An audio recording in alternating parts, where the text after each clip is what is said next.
ज्या शेतकऱ्याचं सबंध नुकसान झालंय त्याला क्रॉप इन्शुरन्स करून 25% अग्रिमता मिळणारच आहे, एनडीआरएफ मधून मदत मिळणारच आहे.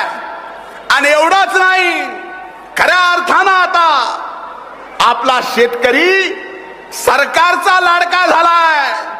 लाईट बिल मागचं लाईट बिल पुढचं मागचं भरायचं नाही, पुढचं द्यायचं नाही. पुन्हा वर्षाला 12,000. त्यामुळे मी जरी कृषी मंत्री असलो आणि आज आमचा महाराष्ट्रातला कृषक जरी संकटात असला तर त्या संकटाच्या काळात हे सरकार आणि कृषी मंत्री खंबीरपणानं उभे आहेत. त्यांना आजपर्यंत मिळाली नाही एवढी अभूतपूर्व मदत येणाऱ्या काळात मिळवून देण्याची जबाबदारी मी या ठिकाणी देतो.